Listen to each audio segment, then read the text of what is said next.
മുസ്ലിം തീവ്രവാദി പ്രസ്ഥാനങ്ങളിൽ ലഘുലേഖകളിൽ സ്ഥാനം പിടിച്ചത്, അവർക്ക് ഊർജം പകരുന്നത് എന്നൊക്കെ വ്യക്തമായി എഴുതിയിട്ടുണ്ട്. അതുകൊണ്ട് അള്ളാഹുവിന്റെ ഭൂമിയിൽ അള്ളാഹുവിന്റെ ഭരണം ഉണ്ടാക്കണം, അത് ഏത് വിധേനയും സ്ഥാപിക്കലാണ് ഒരു മുസൽമാന്റെ ഒന്നാമത്തെ ഡ്യൂട്ടി. അത് നേടുന്നത് വരെ ഒരു മുസൽമാന്റെ വാൾ ഉറയിൽ പോകാൻ പാടില്ല തുടങ്ങിയ വൈകാരികമായ ആവേശങ്ങൾ നൽകി ആദർശത്തെ അവഗണിച്ചുകൊണ്ട് ഒരു മുസ്ലിം കൂട്ടായ്മ മാത്രം, ഒരു ശാരീരിക കൂട്ടായ്മ മാത്രം, ഒരു ഭൗതിക വികാരം മാത്രം വളർത്തിയെടുത്ത് തീവ്രവാദത്തിലേക്ക് തള്ളിവിടാൻ മാത്രം അപകടകരമായ ദുർവ്യാഖ്യാനങ്ങളാണ് തൗഹീദിന് അബുൽ അഅ്ല മൗദൂദി നൽകിയിട്ടുള്ളത്. അത് വിശദമായി വേറെ തന്നെ പഠിക്കേണ്ടതാണ്. മറ്റൊരു ചോദ്യം, ജമ്മും ഖസ്റും അതെന്താണ്? അതിപ്പോ നമ്മൾ പ്രയോഗത്തിൽ മനസ്സിലാക്കാൻ, യാത്രക്കാർക്ക് ഇസ്ലാം അനുവദിച്ചിട്ടുള്ള ഒരു സംഗതിയാണ് ജമ്മും ഖസ്റും എന്നുള്ളത്. ജംഅ് എന്ന് പറഞ്ഞാൽ രണ്ട് നമസ്കാരങ്ങളെ ഒരു നമസ്കാരത്തിന്റെ സമയത്ത് നിസ്കരിക്കലാണ്. അത് ഏതെങ്കിലും രണ്ട് നിസ്കാരം അങ്ങനെ നിസ്കരിക്കാൻ പറ്റില്ല. ലൊഹറും അസറും ഒന്നുകിൽ ലൊഹർ സമയമായിട്ട് നിസ്കരിക്കുക, അല്ലെങ്കിൽ അസറിന്റെ സമയം അവസാനിക്കുന്നതിന് മുമ്പ് നമസ്കരിക്കുക. അത് യാത്രക്കാർക്ക് ഒരു നേരത്തെ രണ്ട് നിസ്കരിക്കുക, അതിനാണ് ജംഅ് എന്ന് പറയുക. അതേപോലെ മഗ്രിബും ഇശാവും ജമ്മും ഖസ്റുമാക്കാം. മഗ്രിബിന്റെ നേരത്തോ ഇശാഇന്റെ നേരത്തോ, പിന്നെ മഗ്രിബ് കഴിഞ്ഞാൽ ഉടനെ ഇശാവ് നമസ്കരിക്കാം, അതിനാണ് ജംഅ് എന്ന് പറയുക. എന്നാൽ അസറും മഗ്രിബും ജമ്മാക്കാൻ പറ്റൂല, ഇശാവും സുബഹും ജമ്മാക്കാൻ പറ്റില്ല, സുബഹും ലൊഹറും ജമ്മാക്കാൻ പറ്റുകയില്ല. ജമ്മ് എന്ന് പറഞ്ഞാൽ ലൊഹർ അസർ, അതേപോലെ മഗ്രിബ് ഇശ. അപ്പൊ നമ്മളിവിടെ പ്രയോഗത്തിലായതുകൊണ്ട് എളുപ്പത്തിൽ മനസ്സിലാകും. നമ്മളിവിടെ ലൊഹറും അസറും ഒരുമിച്ച് നിസ്കരിച്ചു, അതേപോലെ ഇശാവും മഗ്രിബും ഇശാവും ഒരുമിച്ച് നിസ്കരിച്ചു, അതിന് ജംഅ് എന്ന് പറയും. ഖസ്ർ എന്ന് പറഞ്ഞാൽ 4 റക്അത്തുള്ള 3 നിസ്കാരങ്ങൾ ഉണ്ടല്ലോ, അത് 2 നിസ്കരിച്ചാൽ മതി. നമ്മൾ ലൊഹർ 2 നമസ്കരിച്ചത്, അസർ 2 നമസ്കരിച്ചത്, ഇശാ 2 നമസ്കരിച്ചത്, അതാണ് ഖസ്ർ. അപ്പോൾ യാത്രക്കാരെ സംബന്ധിച്ചിടത്തോളം ഒരു യാത്ര ചെയ്ത് കുറച്ച് ദിവസം താമസിച്ചാലും 19 20 ദിവസങ്ങളൊക്കെ താമസിച്ച കാലഘട്ടങ്ങളിൽ പോലും ആ ദിവസങ്ങൾ മുഴുവൻ പ്രവാചകൻ സല്ലല്ലാഹു അലൈഹി വസല്ലം അങ്ങനെ ജമ്മായും ഖസ്റായി നമസ്കരിച്ചത് സ്വഹീഹായി റിപ്പോർട്ട് ചെയ്യപ്പെട്ടിട്ടുണ്ട്. അതിന് ദൂരപരിധി ഉണ്ടോ എന്ന് ചോദിച്ചാൽ അതിൽ അഭിപ്രായ വ്യത്യാസങ്ങളുണ്ട്.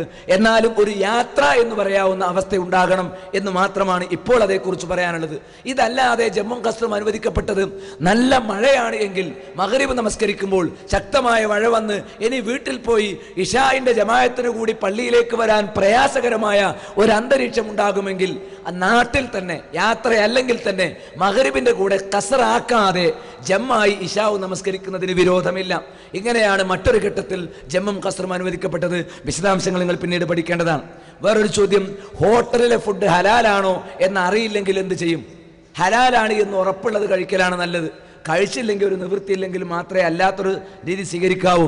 എന്നാൽ അർത്ഥത് പിന്നെ അഹ്ലി കിതാബോ അല്ലെങ്കിൽ മുസ്ലിമോ ഒക്കെ ആവാൻ സാധ്യത ഉണ്ടെങ്കിൽ നമുക്കത് ബിസ്മി ചൊല്ലി കഴിക്കാം. അവർ ബിസ്മി ചൊല്ലിയിട്ടുണ്ടോ ഇല്ല എന്നുള്ളത് നോക്കേണ്ടതില്ല. എന്നാൽ ബഹുദൈവത്വവാദികൾ അറുത്ത മാംസം കഴിക്കാൻ പാടില്ല. ഹലാലിന്റെ പ്രശ്നം മാംസത്തിലാണല്ലോ പ്രധാനമായി ഉത്ഭവിക്കുന്നത്. അത് പരമാവധി ഉറപ്പുവരുത്തേണ്ടതുണ്ട് എന്നാണ് ആ വിഷയത്തിൽ സൂചിപ്പിക്കാനുള്ളത്. താടി സുന്നത്താണ്, പക്ഷേ വെട്ടാതെ ഭംഗിയില്ലാതെ നീട്ടുന്നത് എന്തിനാണ്? ചോദ്യം കേട്ടാൽ വിചാരിക്കും താടി ഇല്ലെങ്കിൽ ഭംഗി ഉണ്ടാവും, വെറുതെ വിചാരിക്കണം. ഇനി മറ്റൊന്ന്, താടി സുന്നത്താണ് എന്ന വാദം അത് ഉപേക്ഷിച്ചാൽ കുറ്റമില്ല എന്ന അർത്ഥത്തിലാണെങ്കിൽ ശരിയല്ല. താടി പുരുഷൻ ഉപേക്ഷിക്കാൻ പാടില്ല, കുറ്റകരമാണ്. താടി വളർത്തൽ വാജിബാണ്. സുന്നത്ത് എന്ന് പറയുന്നത് പ്രവാചകന്റെ ചര്യ എന്ന അർത്ഥത്തിലാണ്. അല്ലാതെ ഫർള് കഴിഞ്ഞാൽ ഒരു സുന്നത്തുണ്ട്, അതായത് ചെയ്താൽ കൂലിയുണ്ട്, ചെയ്തിട്ടില്ലെങ്കിൽ കുറ്റമില്ല, ആ സുന്നത്തല്ല. പ്രവാചകൻ സല്ലല്ലാഹു അലൈഹി വസല്ലം കൽപ്പനയാണ്, നിങ്ങൾ മീശ വെട്ടണം, താടി വളർത്തണം. അത് ആ നിലക്ക് കൽപ്പന വന്നതുകൊണ്ട് പ്രവാചകന്റെ ആ കൽപ്പനയെ അവഗണിക്കുന്നത് നമുക്ക് ഭൂഷണമല്ല, നിർബന്ധിതാർത്ഥത്തിലുള്ള കൽപ്പനയാണ് എന്ന് അതിന് വിശദീകരണം വന്നിട്ടുണ്ട്. ഇനി വെട്ടാതെ ഭംഗിയാവാതെ എന്നൊക്കെ ഉള്ളത് അതിങ്ങനെ എങ്ങനെയെങ്കിലും ഇതൊന്ന് ഒഴിവാക്കാൻ വേണ്ടി ഇബ്ലീസ് വരുന്നൊരു ന്യായമാണ്. മനസ്സിലായില്ലേ? ഏതായാലും താടി വെട്ടുന്നതിന് വിലക്കില്ല, അത് ഭംഗിയാക്കി ഒതുക്കുന്നതിനും വിലക്കില്ല. താടി വളർത്തുന്നവരോട് അത് ചീകാനും ഒതുക്കാനും മിനുക്കാനും ഒക്കെ തന്നെയാണ് പ്രവാചകൻ സല്ലല്ലാഹു അലൈഹി വസല്ലം പറഞ്ഞിട്ടുള്ളതും പ്രവാചകൻ അനുശീലിച്ചിട്ടുള്ളതും. ഏതായാലും താടി വളർത്താൻ കൽപ്പനയുണ്ടോ എന്നുള്ളത് നോക്കിയാൽ മതി. ഭൗതികമായ യുക്തി വെച്ച് അതിനെ എന്നല്ല ഒരു വിഷയത്തെയും അളക്കാനുള്ള ഒരു ശ്രമം നമ്മളിൽ നിന്ന് ഉണ്ടാകരുത് എന്ന് പ്രത്യേകമായി ഓർമ്മിപ്പിക്കുന്നു. ഇനി മറ്റൊന്ന്, നിസ്കരിക്കുമ്പോൾ മുന്നിൽ മറ വേണമെന്നത് ശരിയാണോ? ഇമാമിന് മാത്രം മറ മതിയോ? നിസ്കരിക്കുമ്പോൾ മറ വേണം എന്നത് ശരിയാണ്. പള്ളിയിൽ നിസ്കരിക്കുമ്പോൾ നടുവിൽ നിസ്കരിക്കരുത്. വീട്ടിലാണെങ്കിൽ ശരി, ചുമരിൻ്റെ അടുത്തേക്ക് നിൽക്കണം. അല്ലെങ്കിൽ എന്തെങ്കിലും ഒരു വസ്തു, നാട്ടി വെക്കാവുന്ന ഒരു വസ്തു, ഒരു കസേരയോ ഒരു വടിയോ മുന്നിൽ വെച്ചുകൊണ്ട് നിസ്കരിക്കാൻ പാടുള്ളൂ. എന്നാൽ ജമാഅത്തായി നമസ്കരിക്കുമ്പോൾ ഇമാമിന് മാത്രം മറ മതിയാകും. ജമാഅത്തായി നമസ്കരിക്കുമ്പോൾ ഇമാമിന് മാത്രം മറ മതിയാകും.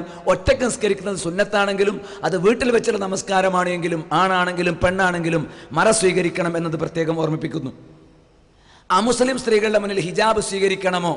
സ്വീകരിക്കണം. ഹിജാബ് ഇളവ് അനുവദിക്കപ്പെട്ടവരുടെ കൂട്ടത്തിൽ ആളുകളെ എണ്ണി പറഞ്ഞിട്ടുണ്ട്. അതിൽ മുസ്ലിം സ്ത്രീകളെ പ്രത്യേകം വിശുദ്ധ ഖുർആൻ സൂറത്തു നൂറിൽ എണ്ണി പറഞ്ഞതുകൊണ്ട് അമുസ്ലിം സ്ത്രീകളുടെ മുന്നിൽ നിങ്ങളുടെ ഇസ്ലാമിക വസ്ത്രധാരണം സ്വീകരിക്കേണ്ടതാണ്. അത് ഹോസ്റ്റലിലൊക്കെ താമസിക്കുമ്പോഴാണെങ്കിലും ശ്രദ്ധിക്കേണ്ട കാര്യമാണ്. മറ്റൊന്ന്, പുകവലി ഇസ്ലാമിക വിധി എന്ത്? പുകവലിയെക്കുറിച്ച് പ്രഗത്ഭരായ പണ്ഡിതന്മാർ വിവിധ ആയത്തുകൾ എടുത്തുകൊണ്ട് വലാ തുൽഖൂ ബിഐദീകും ഇല തഹ്ലുക, നാശത്തിലേക്ക് നിങ്ങളുടെ കരങ്ങൾ നിങ്ങൾ സ്വയം എടുത്തെറിയരുത് തുടങ്ങിയിട്ടുള്ള ആയത്തുകളും അതിൻ്റെ ധൂർത്തും അതിൻ്റെ ദൂഷ്യങ്ങളും ഒക്കെ എടുത്തു ചൂണ്ടിക്കാട്ടിക്കൊണ്ട് പുകവലി ഹറാം ആണ് എന്ന ഇജ്മാ ആണ് ഇന്ന് പണ്ഡിത ലോകത്ത് നിലവിലുള്ളത്. എല്ലാ പണ്ഡിതന്മാരും ഒരുമിച്ച് പുകവലി ഹറാമാണ് എന്ന് പറഞ്ഞിട്ടുണ്ട്. അതുകൊണ്ട് പുകവലിക്കുന്ന ആളുകൾ കുറ്റവാളികളാണ്, റബ്ബിനോട് മറുപടി പറയേണ്ടി വരും.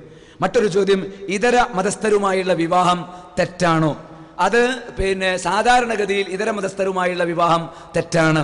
എന്നാൽ അഹ്ലി കിതാബിൽപ്പെട്ട പെൺകുട്ടികളെ മുസ്ലിങ്ങളായ പുരുഷന്മാർക്ക് വിവാഹം കഴിക്കാൻ അനുവാദമുണ്ട് എന്ന് മാത്രമാണ് അതിലൊരു അപവാദമുള്ളത്. സാധാരണഗതിയിൽ വിവാഹ സമയത്ത് ആദർശപ്പൊരുത്തം കാത്തു സൂക്ഷിക്കാൻ നിങ്ങൾ ശ്രമിക്കേണ്ടതാണ് എന്ന് മാത്രം പറയുന്നു. അമുസ്ലിങ്ങളോട് സുഹൃത്ത് ബന്ധം ഹറാമാണോ? സൗഹൃദം ഒരിക്കലും ഹറാമല്ല. പക്ഷേ നമ്മുടെ ആത്മബന്ധം പടച്ചവനെ പേടിയുള്ളവരോടും ഹറാമുകൾ ഉപേക്ഷിക്കുന്നവരോടും ഒക്കെ ആകുന്നത് നല്ലതാണ്. നേരത്തെ ഇവിടെ ചോദിച്ചല്ലോ, ക്ലാസ്സുകളിലും ക്യാമ്പുകളിലും ഒക്കെ ഞങ്ങൾക്ക് നന്നാകണം തോന്നുന്നുണ്ട്. ക്യാമ്പസിലേക്ക് പോകുമ്പോൾ ഞങ്ങൾ വീണ്ടും പഴയതുപോലെ തന്നെ ആയിപ്പോകുമോ എന്ന ഭയവുമുണ്ട്. അതിനുള്ള പരിഹാരങ്ങളിലൊന്ന് ഏറ്റവും ആത്മബന്ധം, തൗഹീദുള്ള, റബ്ബിനെ പേടിയുള്ള, പരലോകത്തെ പേടിയുള്ള, നന്മ സ്വീകരിക്കുന്ന ആളുകളുമായി ആത്മസൗഹൃദം സ്വീകരിക്കുക. എന്നാൽ അമുസ്ലിങ്ങളുമായി സഹകരിക്കാമോ, സൗഹൃദമാകാമോ? ഒരു സംശയവുമില്ല. പ്രവാചകൻ സല്ലല്ലാഹു അലൈഹി വസല്ലം യുദ്ധത്തിന് പോകുമ്പോൾ പോലും പ്രവാചകനോട് ഇണക്കമുള്ള പലരും പ്രവാചകനെ സഹായിക്കാൻ ആ യുദ്ധക്കളത്തിൽ പങ്കെടുത്തിട്ടുണ്ട്. നല്ല എഴുത്തുകാരായ മുസ്ലിങ്ങളല്ലാത്ത പ്രവാചകനോട് സഹകരിക്കാൻ തയ്യാറുള്ള ആളുകളെ പ്രവാചകൻ ഉപയോഗപ്പെടുത്തിയിട്ടുണ്ട്.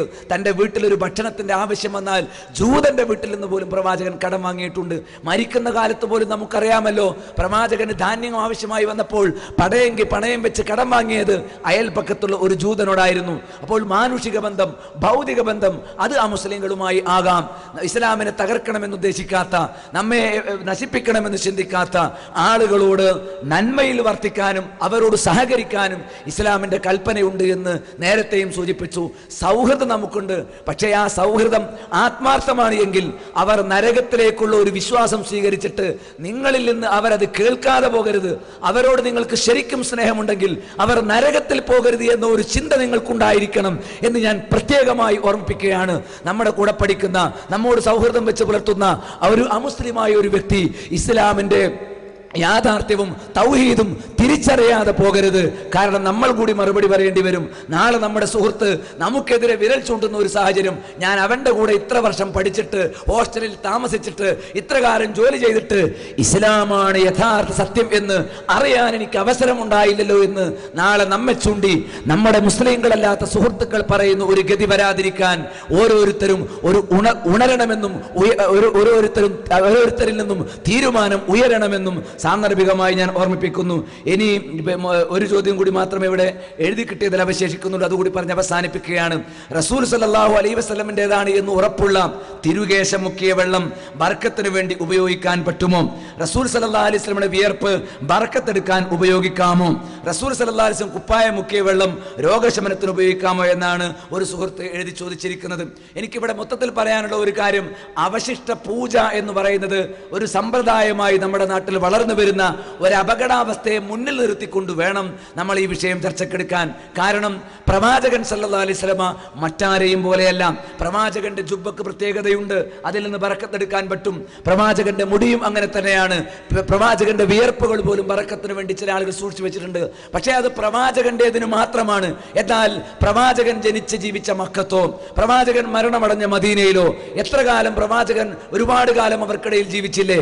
ഒരു രോമം പോലും, പ്രവാചകന്റെ ഒരു മുടി പോലും അത് ബറക്കത്തുള്ളതാണ് എന്നറിയാവുന്ന സ്വഹാബികൾ സൂക്ഷിച്ചു വെക്കുകയോ ഇന്ന് വരെയും അത് സൂക്ഷിച്ചു വെക്കുകയോ അതിനുവേണ്ടി ആളുകൾ അങ്ങോട്ട് കടന്നു വരികയോ അത് മറ്റുള്ളവർക്ക് വിതരണം ചെയ്യുകയോ ചെയ്യുന്ന ഒരു സമ്പ്രദായം നമുക്ക് കാണാൻ കഴിയില്ല.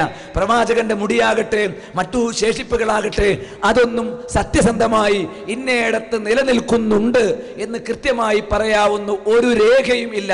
പ്രവാചകന്റേതാണ് എന്ന് ഉറപ്പുണ്ടായിരുന്ന അദ്ദേഹം ഉപയോഗിച്ച പാത്രവും അതേപോലെ തന്നെ അദ്ദേഹത്തിന്റെ ചെരുപ്പും അദ്ദേഹത്തിന്റെ ജുബ്ബയും ഒക്കെ പല ഘട്ടങ്ങളിലായി തീപിടിച്ചും ശത്രുക്കളുമായുള്ള യുദ്ധത്തിനിടയിലും